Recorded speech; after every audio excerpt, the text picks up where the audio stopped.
여러분, 교회 안에서뿐만이 아니라 교회 밖에서 자주 어떠한 일, 누구를 만나서 어떠한 난제 속에서라도 계속해서 내가 인생 고백으로 고백해야 될 것, 내가 채워야 될 것은 하나님은 나의 대체 불가의 힘과 능력인 줄로 믿습니다. 점점 우리 마음속에 교회를 다니면서 말씀을 받고 예배를 드리다 보면 점점 이렇게 치워지는, 청소되어지는 것이 있습니다. 그러면서 점점 이렇게 새로운 것이 들어와 채워집니다. 신앙이란 무엇일까? 신앙은 비움, 그 후 채움, 그것이 신앙입니다. 내 안에 지금 무엇을 비워야 될 것인가는 우리 서로 누구보다 자기 자신이 제일 잘 압니다. 하나님은 결코 만홀히 여김을 받지 않습니다. 나한테 속지 않으시는 분이십니다. 그러므로 비울 것을 비우면서 점점 채우는 것은 하나님, 제가 지금 예배드리고 있잖아요. 이거는요, 하나님이 대체 불가의 나의 유일한 힘이라는 것을 고백하고 있는 거예요. 하나님, 제가 지금 찬송 부르고 있잖아요. 제가 기도하고 제가 오늘 헌금 드렸잖아요.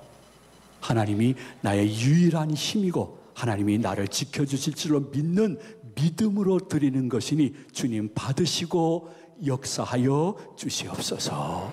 이것이 마음에서 늘 싸우는데, 여러분, 어떠한 환경, 사람 속에서라도 몇 번만 한번 이겨보세요.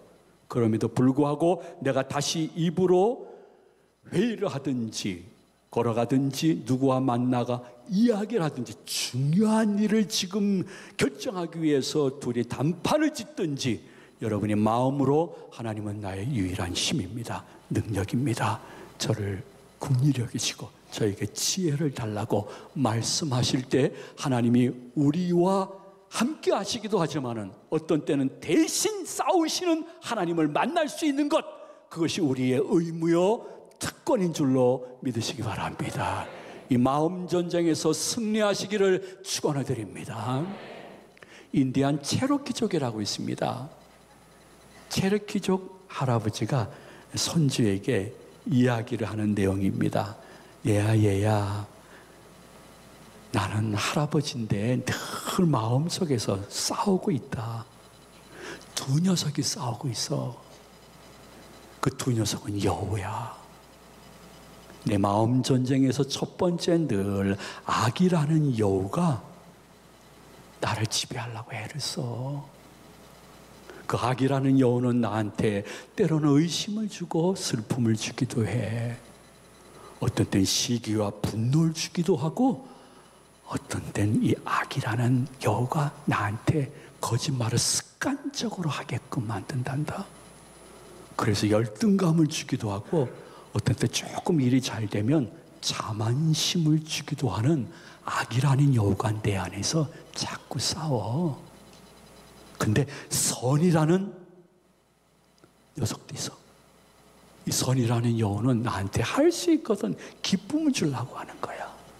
그리고 행복과 감사와 평화를 주려고 애를 써. 내 안에 있는 이 선이라는 여우는 때로는 나를 겸손케 하기도 하고 온유케 하기도 하고 인내하기도 하고 어떤 때는 용서도 하기도 하고 하나님을 향한 절대적인 믿음을 자꾸만 주면서 나를 방어해 주려고 해. 근데 이 두 녀석이 손주야, 매일 내 안에서 싸운다.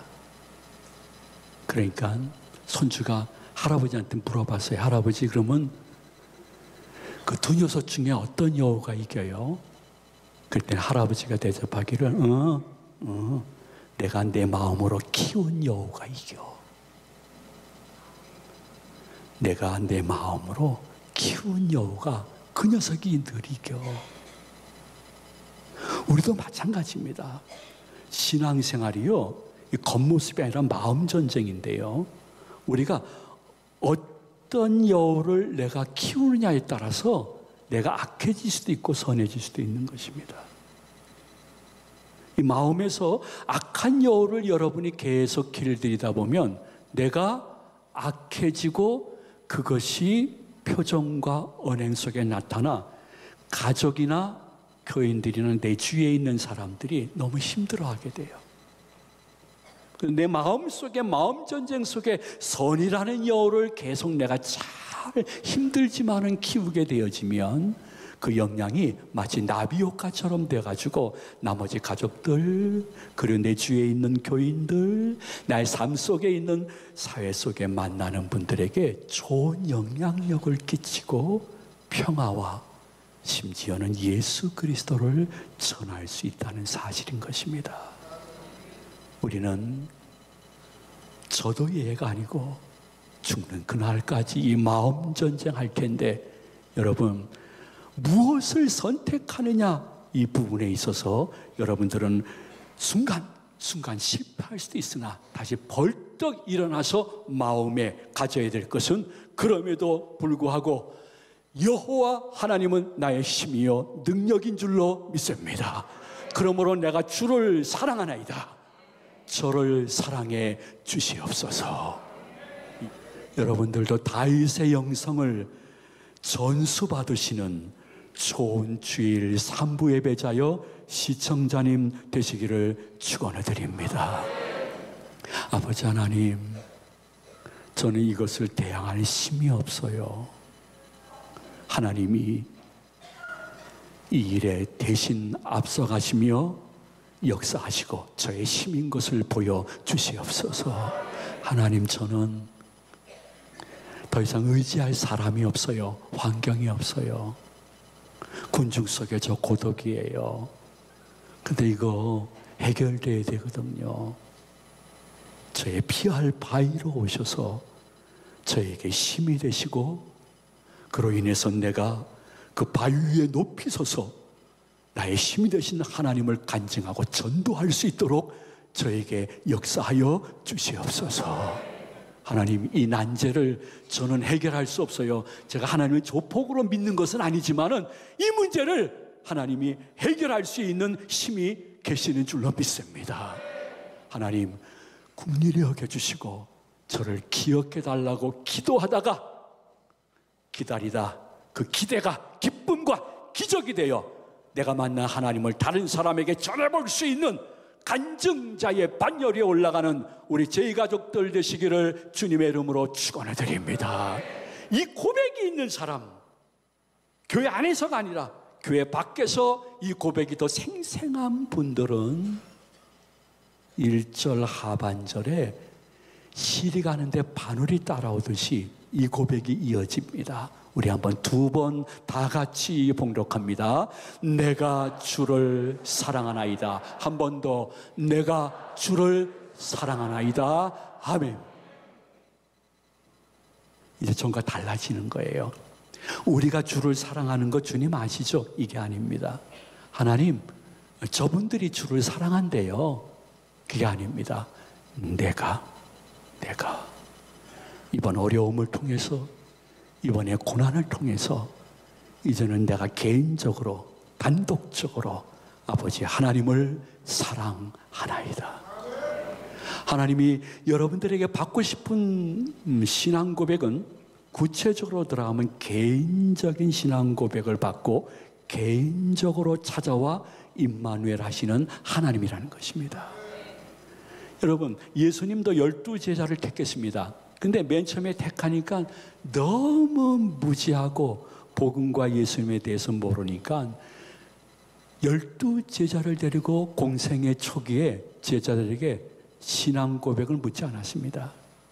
근데 예수님이 십자가에 달리셔야 되는 대속의 순간에 사역 말기에 예수님이 12제자들에게 신앙 고백을 받을 때 마치 우리 예배드리기 시작할 때에 같이 합심으로 사도신경 하듯이 나에 대해서 신앙 고백하라고 말씀하지 않았습니다. 그 많은 제자 가운데 베드로 한 명을 택해서 개인적으로 단독적으로 신앙 고백을 받기를 원했습니다. 베드로야, 나는 너에게 누구냐? 그때 베드로가 개인적으로 신앙 고백합니다. 주는 그리스도시요 살아계신 하나님의 아들인 줄로 믿습니다. 아이고 바요나 시몬아 네가 복이 있도다 하신 후에 부활하셔서 다시 베드로를 만났을 때 나는 이제 승천해서 재림주로 역사할 것이니 네가 내 양을 쳐라, 내 양을 먹이라 말씀하셨습니다. 그 예수 그리스도의 영 성령께서 지금 이 자리에 계시는데 여기에 있는 모든 분들을 보시기도 하지만은 동시에 한 분을 보시며 여러분에게 개인적으로 신앙 고백 받으시기를 원하십니다. 오늘 여러분들이 개인적으로 그분 앞에서 나의 힘이 되신 여호와여 내가 주를 사랑하나이다, 이것을 인생 고백으로 바침으로 말미암아 그분이 사랑의 증표를 나에게 매일 내리는 아침 이슬처럼 매일매일 삶 속에 허락해 주는 것을 감격하며 주일날 회개보다 감사거리 가지고 올라오는 성도가 되시기를 진심으로 축원을 드립니다. 우리가 유심히 본문을 봐야 될 것은 무슨 뜻이냐 하면요, 다윗이 이 고백을 할 때가 모든 일이 너무 잘 되고 평안하고 기쁘고 좋은 일이 반복되어 만사가 형통할 때 이 고백을 했을까? 전혀 아닙니다. 여러분 잘 아시죠? 사울왕과 그의 정예 부대들이 저 다윗을 내가 죽이리라, 죽이기 전에는 업무에 복귀하지 않는다 하면서 산과 들을 쫓아다니면서 끝까지 개미 새끼 한 마리까지 잡겠다는 모습을 가지고 추격해서 하루 사는 것이 하루살이 인생 같은 다윗의 외로운 때, 고통스러운 때, 무서울 때, 두려울 때, 사망의 흡지만 골짜기를 걸을 때, 그때 하나님을 제대로 만나고 그 하나님을 고백한 내용인 것을 봤을 때 여러분 고난이라고 다 나쁜 거 아닙니다. 우리 기독교인이라면 고난을 선용할 수 있는 지혜가 있으시기를 소망을 드립니다.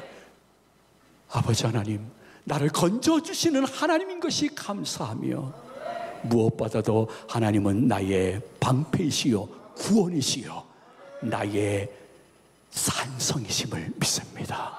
이렇게 말씀하시는 요 7가지의 배열을 보게 되면 하나님은 나의 피할 바위이십니다 하는 요 고백 앞에 3번을 고백합니다. 하나님은 나의 반석이시요 요새시요 나를 건지시는 자입니다. 근데 하나님 나의 피할 바위셨어요. 계속해서 하나님은 나의 방패이셨고 하나님은 나를 구원하셨고 나의 산성이셨습니다. 요 7가지 배열을 보면서 일부 해석학자들이 이렇게 이야기합니다. 이 고백 속에 다윗이 하루하루 유대 광야 지형을 이용해서 자신을 지켜주신 하나님을 고백하고 있다는 것입니다.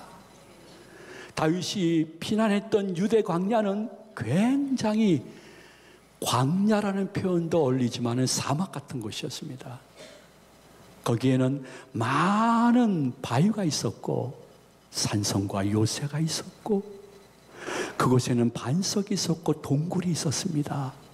근데 아버지 하나님께서 세상에 나와 이 일행들이 무엇이라고 그 엄청나고 막강한 정예 부대가 돌아와 샅샅이 뒤지는데도 오늘 또 나를 어느 동굴에 어느 바위 뒤에 어느 산성 뒤에 심기시고 나의 일행들을 보호하시고 건지셔서 오늘 밤 이 바위굴 속에서 한잠 편히 잘 수 있는 것, 이것은 다 하나님의 은혜인 줄로 믿습니다 하면서 고백하는, 어쩌면 하루 저녁이 끝나고 우리가 드리는 지침 기도 속에 하나님은 나의 힘이시오, 그래서 내가 주를 사랑하나이다. 내일도 그 장소 그곳 하나님이 원하시는 대로 피하게 하셔서 저의 생명을 보존해 주셔서 결국 나중에는 나의 원수들 앞에서 내가 승리하는 모습을 하나님 보시고 기뻐하시고 영광을 받아 주시옵소서. 유대 지형을 배경으로 해서 본문을 해석하지 않았느냐 추석하시는 분들도 있습니다. 그러므로 성도 여러분, 우리가 예수님 믿고 교회 다니며 하나님을 섬긴다는 것은 굉장히 내세까지 보장된 일이지만은 가끔 예수님을 잘 믿기 때문에 당하는 고난도 있을 수 있습니다. 아픔도 있고 외로움도 있고 왕따도 있을 수 있습니다. 실패 있을 수 있습니다. 예수님 잘 믿고 부정부패와 야합하지 않고 그 사람과 같이 손을 잡지 않아서 내가 실패할 수도 있습니다. 그러므로 참된 기독교인은 이 불신 사회에서는 환영받는 다수가 아니라 핍박받는 소수에 들어갈 때도 있음을 인정해야 됩니다. 근데 그런 때 우리가 마음속에 기억하면서 하나님 저한테 왜 이러세요? 어떻게 이럴 수 있어요? 그게 아니라 하나님 왜 이러시죠? 사건 중심이 아니라 해석 중심으로 하나님 왜 이러세요? 아, 고난에도 하나님의 뜻이 있으세요? 하나님 이 고난을 통해 저한테 무슨 말씀을 하시는 거예요? 교훈해 주시는 거예요? 아, 그래요? 예, 알았습니다. 제가 하나님 의지하고 한번 이겨내겠습니다. 신앙의 변질을 갖지 않겠습니다. 고난이라고 다 저주가 아닙니다. 고난이라고 다 부정적인 결과가 나오지가 않습니다. 최소한도 하나님의 자녀들에게는 고난이 위장된 축복일 수도 있습니다. 왜냐하면 성경 외에 전 세계적으로 120여 개국의 언어로 번역된 작품이 있습니다.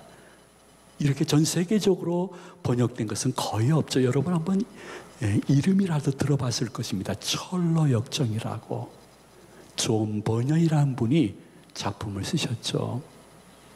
이 존 버녀는 태어날 때부터 땜질하면서 생계를 유지하는 아버지 밑에서 태어났기 때문에 흙수저였습니다.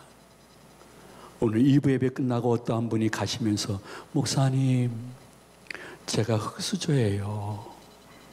근데 하나님 알고 이만큼 감사하면서 살아요. 이렇게 고백하면서 가시던데요. 존 버년이 그랬습니다. 근데 16살 아주 어릴 때 정말 사랑하고 의지했던 어머님이 먼저 세상을 떠나고 말았습니다. 충격이었습니다. 그 충격이 조금 가시려고 하는 1년 후에 너무너무 아끼는 여동생 마가렛이 또 세상을 먼저 떠납니다. 견딜 수가 없었습니다. 근데 더 내가 영접하기 힘든 것은 동생 마가렛이 세상을 떠난 후에 한 달 후 아빠는 새엄마를 데리고 오셨습니다. 존 버년의 마음은 갈피를 잡을 수가 없었습니다. 그럼에도 불구하고 이제는 엄마, 여동생 세상 떠나고 아빠, 새엄마랑 같이 있는데 내가 누구에게 의지를 할 수 있을까? 친구들과 깊은 교제가 있었는데 정말 사랑하고 교제했던 좋은 친구가 전쟁터에 나가서 죽었다는 전사 소식을 받게 됩니다. 억장이 무너졌습니다.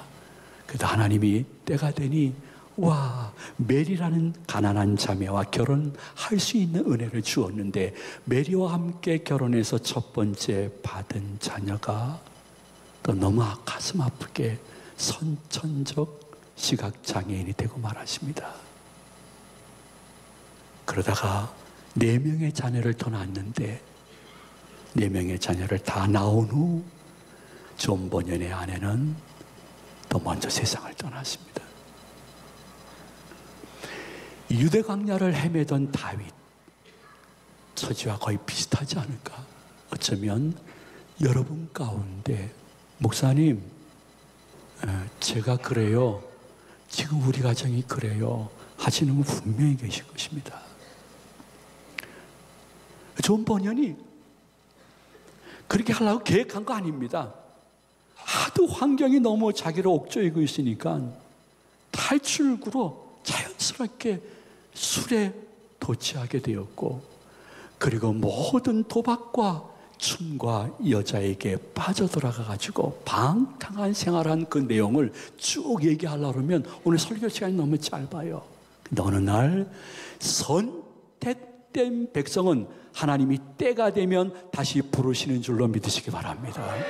그 당시엔 지금같이 이렇게 성경적인 설교가 없는 시대였기 때문에 하나님께서 존 버년을 드디어 다시 부르기 위해서 그의 마음속에 음성을 주었습니다. 어느 날 존 버년이 받은 음성입니다. 버년아, 버년아, 그만해, 그만해. 나한테 돌아와. 너 안 돌아오고 계속 그렇게 하다 보면 너 지옥 가. 내가 살아있기 때문에 너도 살아있는 거야.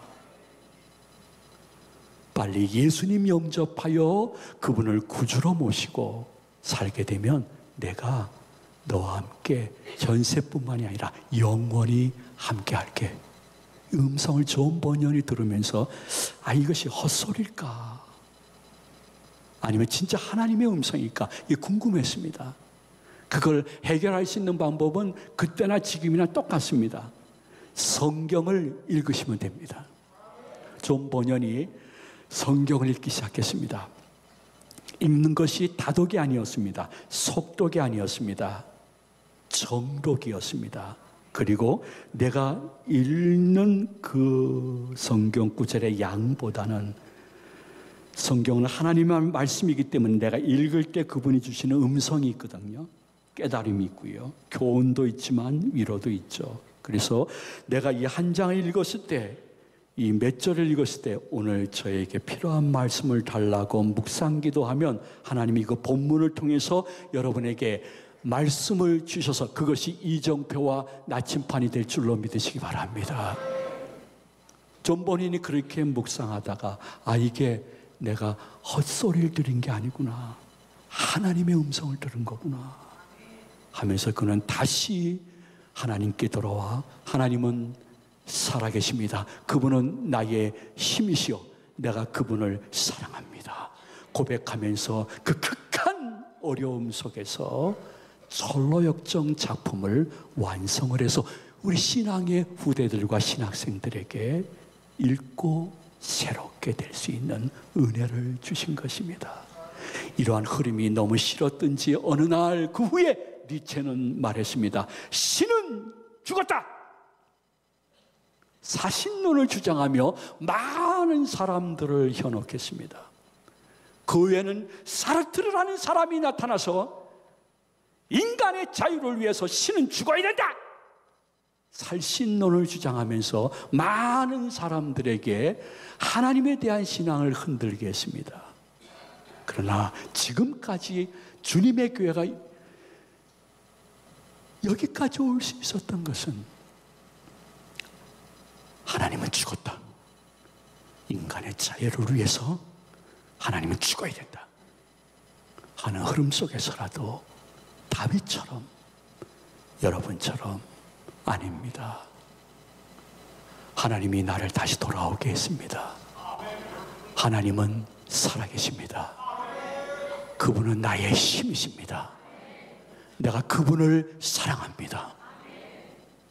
그래서 그것을 보시고 그분이 나에게 찬양을 받을 만한 일을 하셨고 내 원수들에게서 나를 건지셨다는 고백하는 분들 때문에 아직도 주의 구원사는 진행이 되고 있는 것입니다.